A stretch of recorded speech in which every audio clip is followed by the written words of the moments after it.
gì ơi? Cô gì ơi? Cô ơi? Cô ơi? Cô ơi, cô tỉnh lại đi.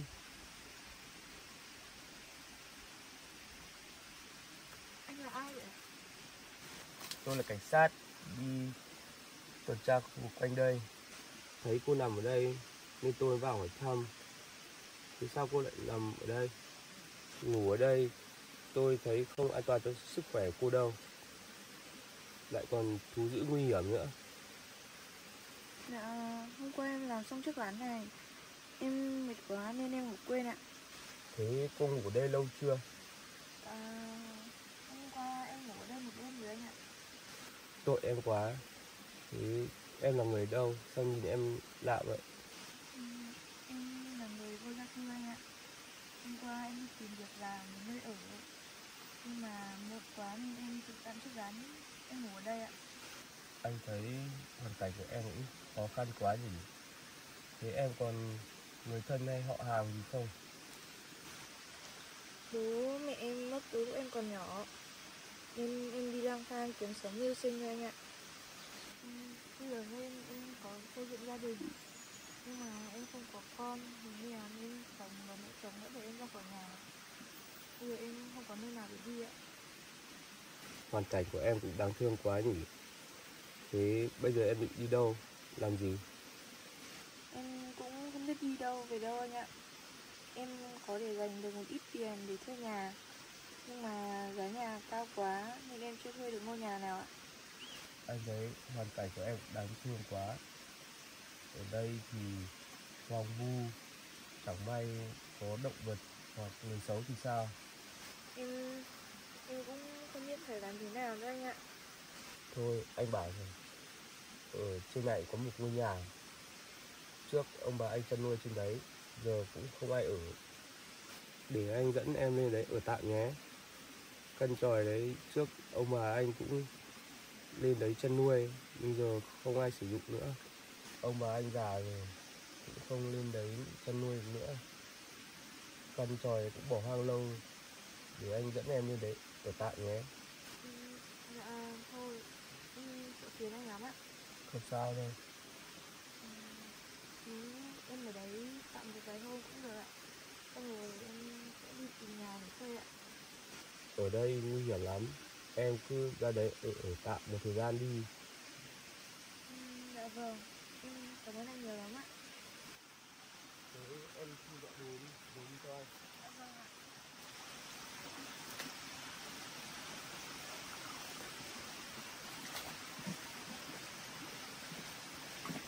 Ra đi thôi.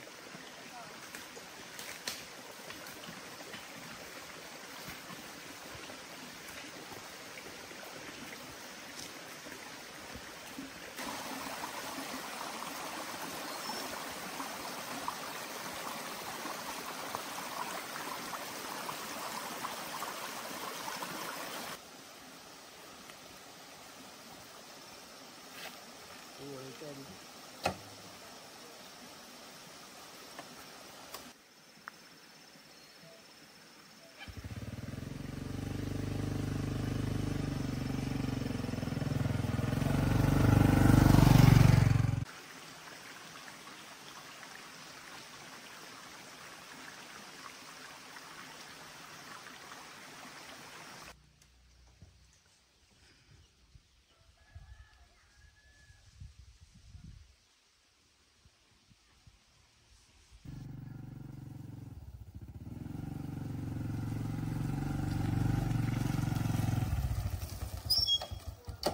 Kia, đây là chiếc lán cho bà cô đi vào đây. Dạ vâng ạ.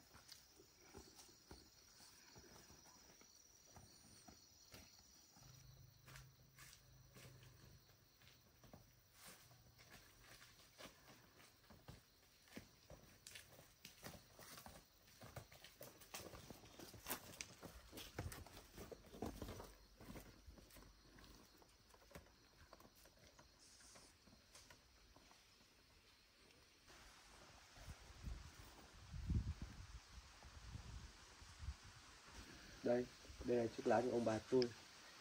Lâu rồi không có người ở, nó hơi rậm rạp một tí. Cô xem dọn dẹp có thể ở được không? Dạ vâng ạ. Căn lều này đẹp quá anh ạ. Nếu mà được ở đây thì tốt quá. Em xem có ở được không? Căn lều này cũng khá lâu rồi không có người ở, nó hơi bụi bặm. Dạ vâng, không sao đâu anh ạ. Để tí em dọn dẹp lại ạ. Thì em chịu khó dọn dẹp lại một chút nhé, rồi em có thể ở lại đây. Từ cái bờ rào kia là của nhà người khác đấy, ở xung quanh cái mảnh đất này là của nhà anh, em có thể sử dụng được. Dạ vâng ạ. Giờ anh phải đi làm, em chịu khó dọn dẹp rồi ở đây nhé. Dạ vâng ạ. Thế anh đi đây. Dạ vâng, em chào anh ạ.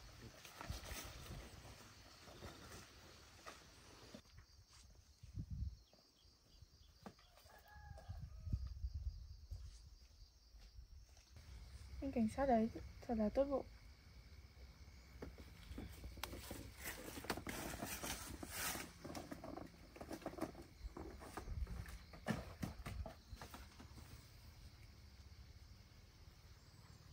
Chắc là mình sẽ lên trên dọn dẹp trước, xong rồi mình mới xuống dưới này dọn dẹp.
Chỗ này mình phải lấy cuốc về dãy thì nó mới sạch được.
Mình sẽ dọn dẹp lại chiếc ghế này một chút. Sau đó mình sẽ đi nấu cơm ăn.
Đuổi ở nhà.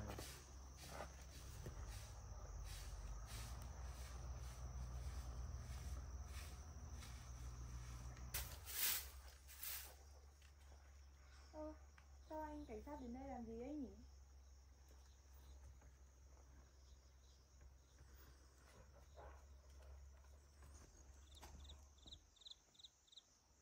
Chào cô, nay cô ở nhà à? Dạ vâng, em chào anh ạ. Có anh ạ, hôm nay chợ về anh ạ. Thế hôm nay cô đi chợ bán gì à? Sáng nay em có lên rừng, em có hái được một gùi khế, xong em đem ra chợ bán anh ạ. Nãy anh có xong việc ở cơ quan, anh thấy em không có đồ đạc gì, anh mới đi qua quán mua cho em chiếc chăn. Đây, em nhận. Em vui. Dạ, em không dám nhận đâu ạ. Anh cho em mượn chiếc ván này đã tốt lắm rồi anh ạ. Em không dám nhận đâu anh ạ. Em cảm ơn anh nhiều lắm ạ. Không sao đâu, cô cứ nhận đi. Đây chỉ là một chút tấm lòng của tôi thôi. Với lại bây giờ cũng vào mùa đông rồi, không có chăn đắp đêm dễ bị lạnh lắm. Dạ vâng, cảm ơn anh ạ. Thế cô cất chăn ở nhà đi. Dạ vâng ạ. Anh vào đây ngồi uống nước ạ, để em đi lấy nước cho anh ạ.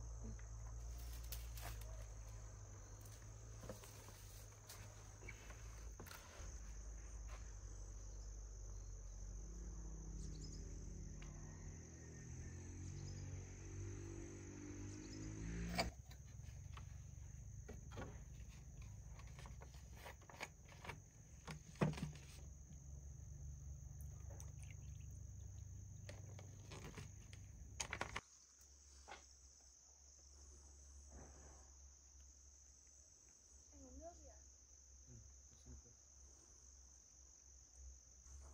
Tôi mời cô uống nước. Dạ vâng, anh uống nước gì ạ?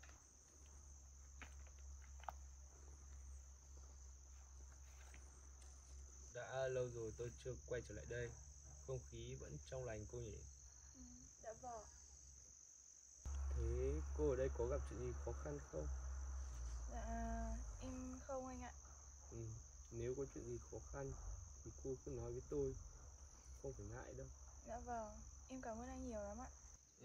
Thì không có chuyện gì thì thôi, tôi xin phép đi về. Tôi còn có chuyện cần phải giải quyết. Đây, cô cất giúp tôi. Vâng ạ, em cảm ơn anh vì chiếc chăn ạ. Không có gì đâu, chỉ là một chút tấm lòng của tôi thôi. Dạ vâng. Tôi còn có việc cần phải giải quyết. Cô đi vào nhà nghỉ ngơi đi, tôi đi về đây. Dạ vâng, em chào anh ạ.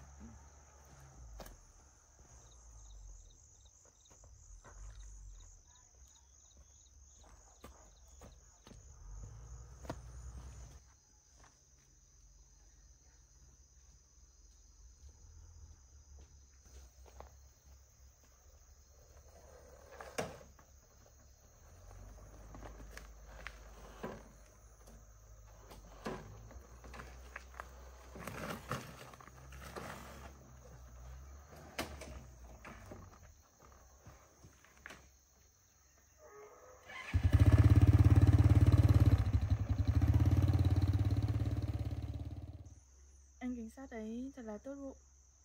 Mình không biết lấy gì để báo đáp anh ấy.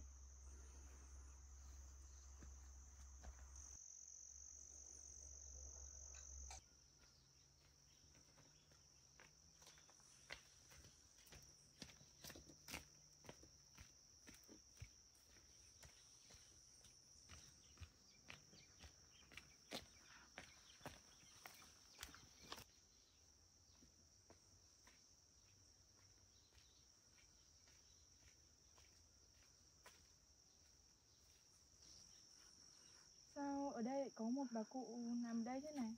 Mình phải vào hỏi xem sao mới được.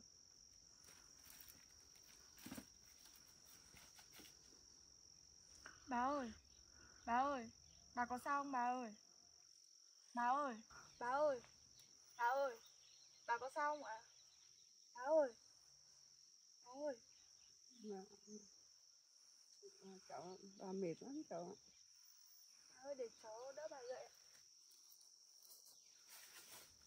Bà ơi, để con đỡ bà dậy.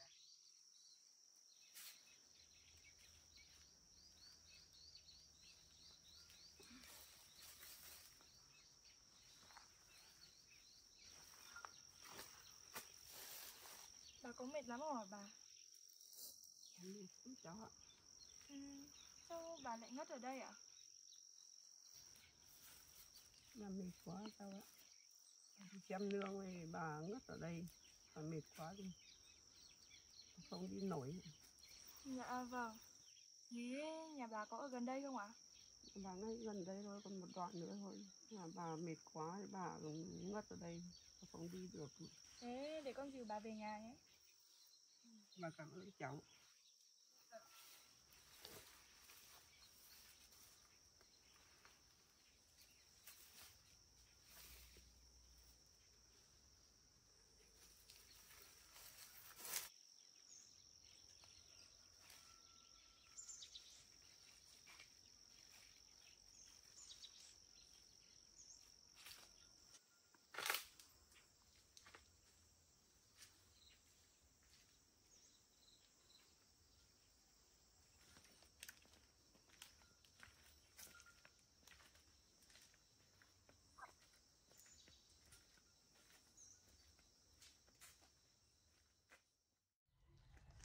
Bà ơi, sắp đến nhà bà chưa ạ?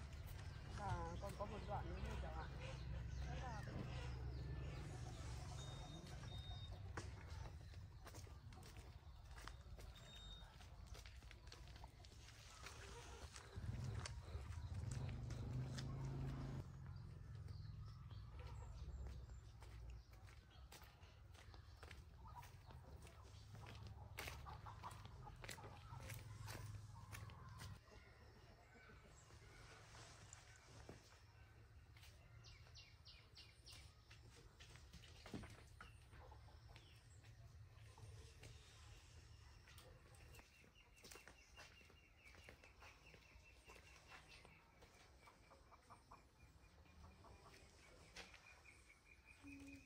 Đây, đến nhà bà rồi.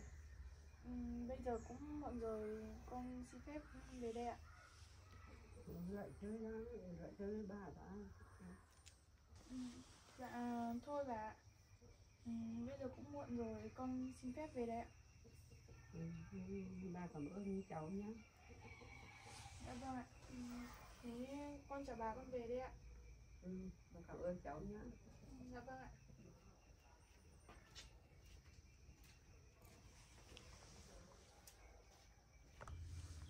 Cô gái này thật là tốt bụng, đưa bà về tận nhà.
Ở đây có một vườn quýt. Mình sẽ ra hỏi chủ nhà, mua lại một ít rồi đem ra chợ bán.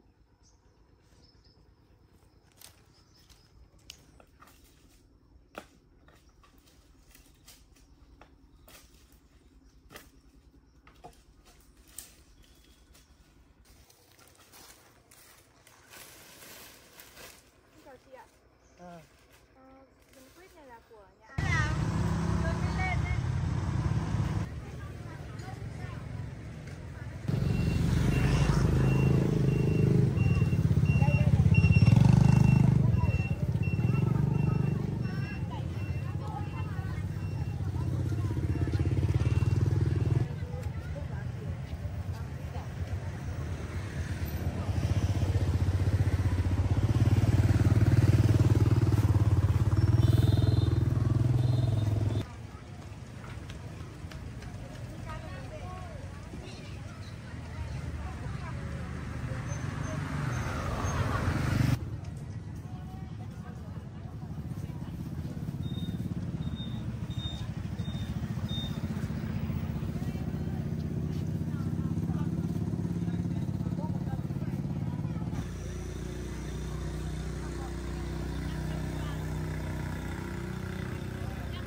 ơn cháu nhá. Rồi cháu có cả cuốn sách.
Lúc nãy mình đưa bà cụ về.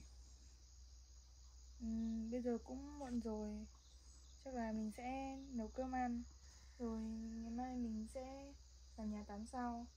Bây giờ cũng tối rồi, vào nhà tắm chắc cũng không kịp.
Chào cô đang làm gì đấy?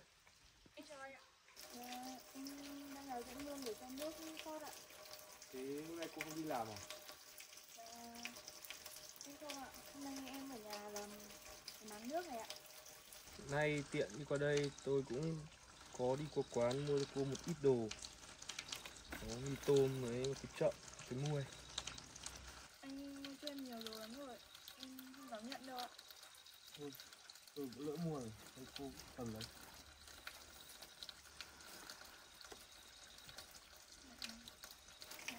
Em cảm ơn anh nhiều lắm ạ. Thế cô cứ làm cái gì ấy. Tôi giờ phải có việc, tôi phải đi rồi. Dạ vâng ạ. Chào cô. Xin chào anh ạ.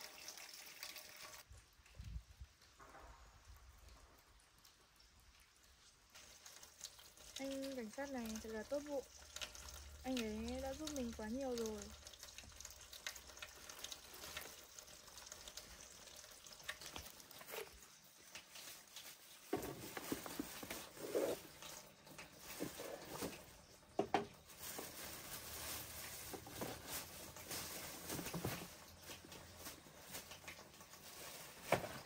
Anh ấy chu đáo quá, còn mua cả sữa cho mình nữa.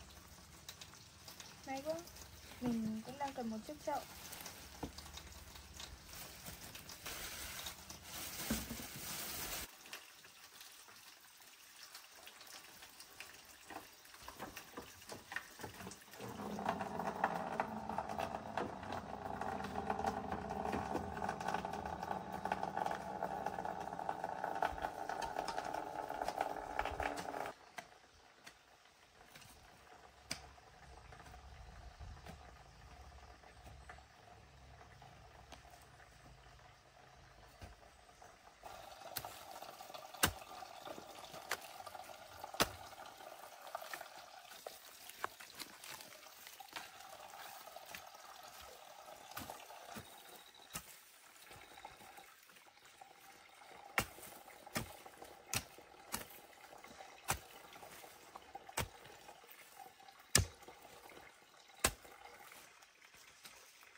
Bây giờ cũng muộn rồi, chắc là mình sẽ đi nấu cơm ăn, rồi chiều mình mới đi thu hoạch.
Mình sẽ lấy cái cây này lên đo thử xem là bao nhiêu rồi mình mới xuống cắt.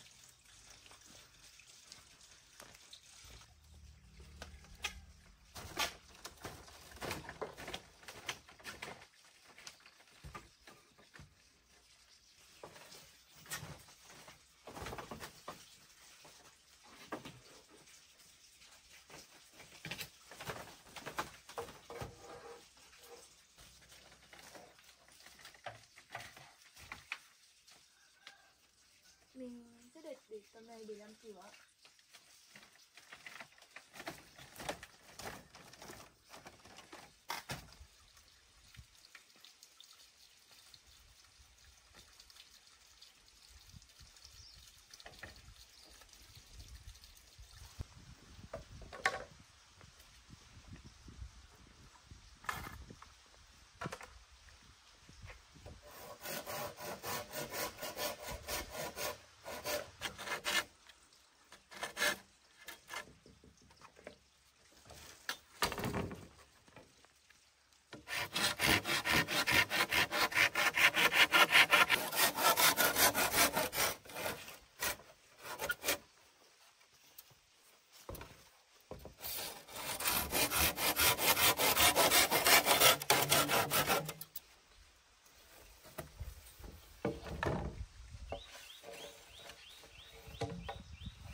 vâng vâng. Em thấy rồi. Dạ vâng.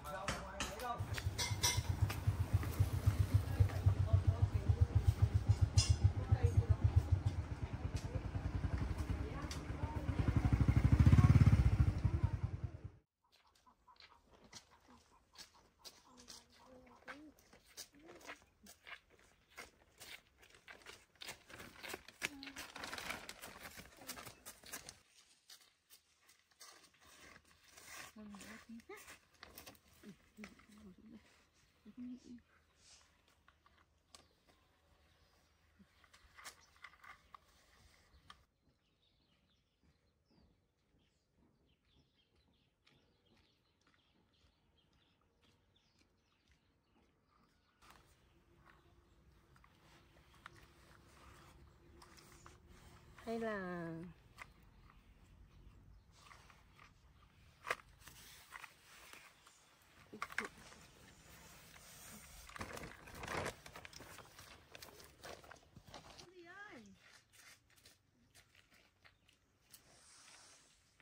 cô có thể trông hộ cô đứa bé này một lúc được không? Tôi đi vệ sinh một tí. Dạ vâng ạ. Con ở đây với cô một tí nhé. Mẹ chạy đi một tí mẹ về mẹ đón con nhé.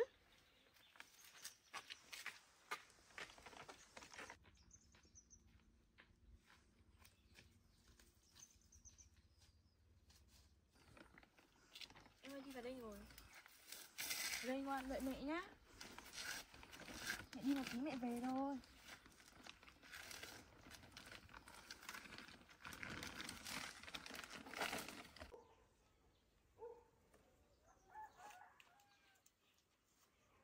Mong cho con mình sau này gặp được người tốt, chăm sóc con đến người nhé. Mẹ xin lỗi con vì mẹ không thể chăm sóc con được. Mong cho con sau này sẽ gặp được một gia đình thật tốt để nuôi con nên người.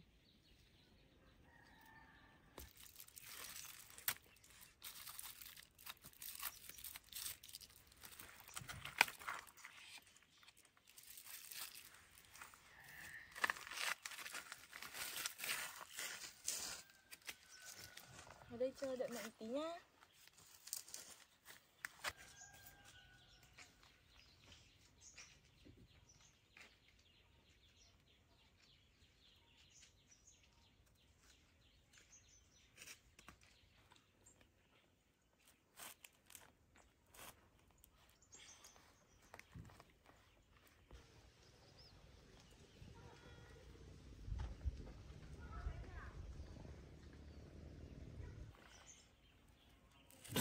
Ở đây ngoan nhá. Đợi mẹ một tí nhá.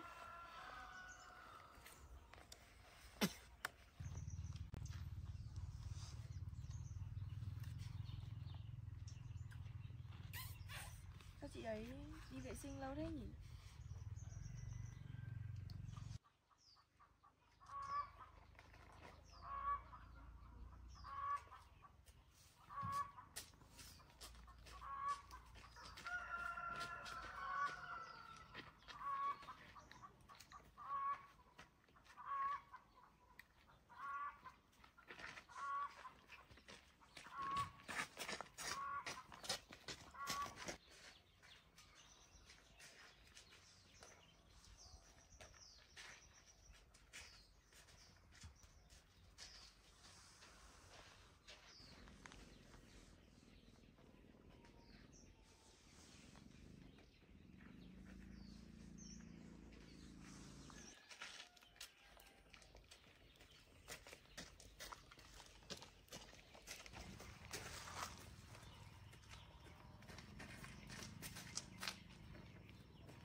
Không biết chị ấy đi đâu mất rồi.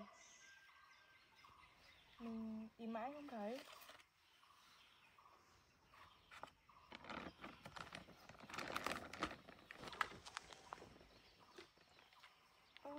Hình như chị ấy để lại một bức thư này. tôi không còn đủ khả năng nuôi con nữa. Ai nhặt được cháu bé, hãy chăm sóc cháu bé giúp tôi.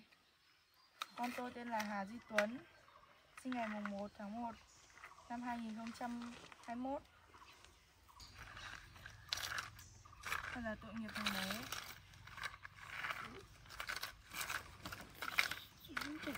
Thì cô đưa cháu ra ngoài này tìm xem có thấy không nhé.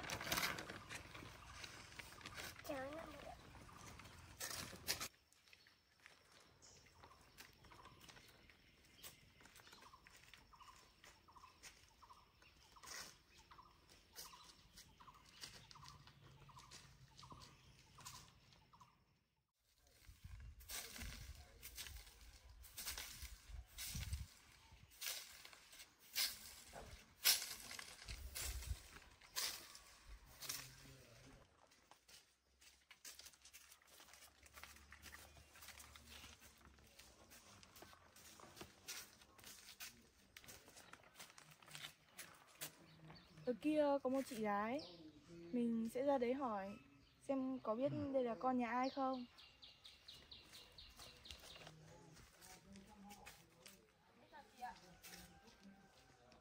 Cho em hỏi, chị có biết đứa bé này là con nhà ai không ạ?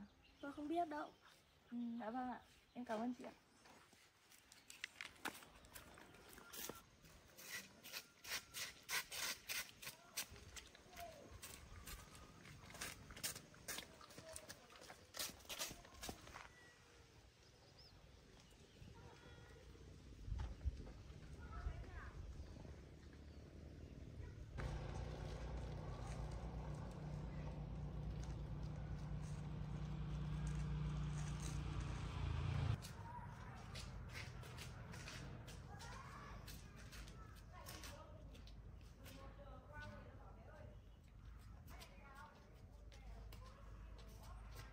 Em chào anh ạ.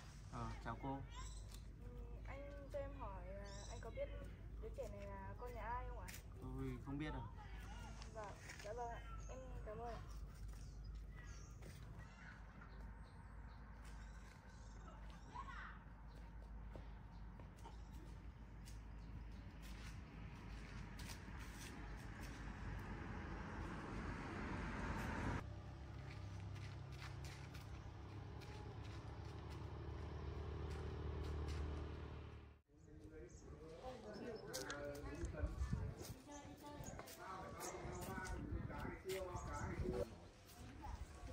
Mình cũng làm được rồi đấy. Cho em hỏi là chị có biết Không ngủ một đây là con nhà ai không ạ? Đứa trẻ này làm sao phải đi tìm bố mẹ được nó? Lúc nãy mẹ đứa trẻ có nhờ em trông để chị đấy đi vệ sinh. Chị đấy đi một lúc mãi chẳng thấy quay lại. Thử sang bên kia hỏi công an bên kia xem có giúp được con cháu. Dạ vâng ạ, em cảm ơn chị ạ.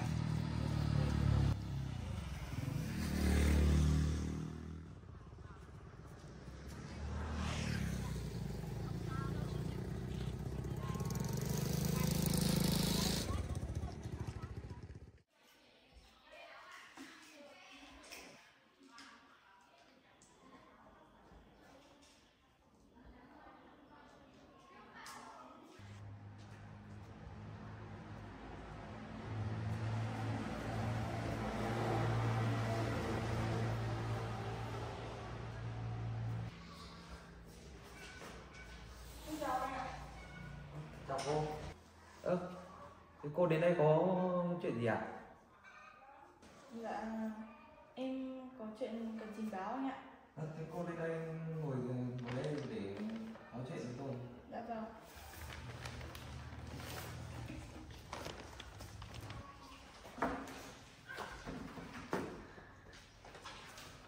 Cô ngồi.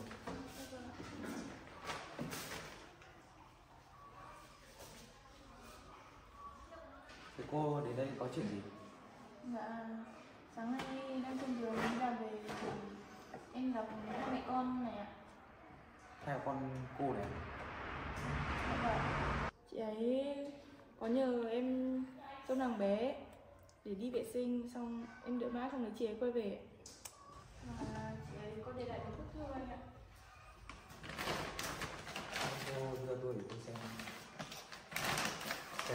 của mẹ đứa bé không, gia đình đứa bé để con có hướng được mà tìm. Tôi có đọc qua bức thư này thì thấy mẹ đứa bé khả năng là không nuôi được đứa con nữa nên mới để lại đứa con này cho cô. Cô cứ để đứa trẻ này đây, tôi sẽ điều tra và tìm người thân cho đứa nhỏ. Khi nào có thông tin tôi sẽ liên lạc với cô sau. Dạ vâng ạ. Đây, anh giữ em với Thì tôi giữ trong đứa trẻ. Cô cứ đi về đi. dạ vâng, đồ đạc của đứa trẻ đây anh ạ. Ok. Dạ vâng, em chào anh ạ. Cô cứ về. Con để chú tìm mẹ con nhá.